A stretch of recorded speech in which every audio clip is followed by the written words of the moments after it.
Only Going Through the Motions. By Pastor John Frederickson. Throughout much of the Old Testament, God's people, the nation of Israel, had a very shallow, distant walk with the Lord.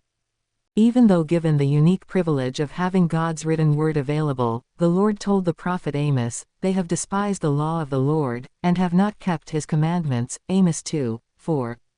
This did not mean they completely ignored the scriptures. In some cases, they simply neglected the word. Often they only went through the motions of having it read to them without internalizing the truths of God and allowing it to change their daily lives.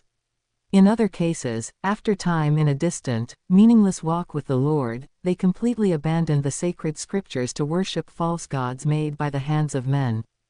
Israel still had priests, but when God's true prophets came with a message too close to home, they responded with words such as, "Prophesy not again anymore," Amos 7:13. Resistance, even anger and violence, was a frequent response. Yet, in many cases, they still worshiped the Lord, but only in a half-hearted way that the Lord would simply not accept. Therefore, God's message to them was, I despise your feast days, and I will not smell in your solemn assemblies. Though ye offer me burnt offerings, I will not accept them. Take thou away from me the noise of thy songs, for I will not hear the melody of thy viols. Amos 5:21-23. Even worship toward the Lord can be meaningless, or worthless, to the Lord.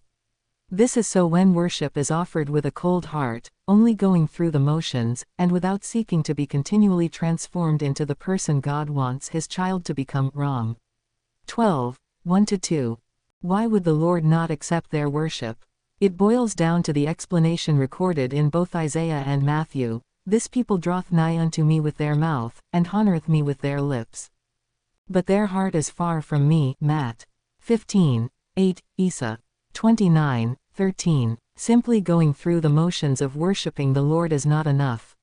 He desires that we come to Him in sincerity, with biblical truth being paramount, allowing His word to transform our lives, and desiring a daily walk that knows Him in a real, close, and meaningful way.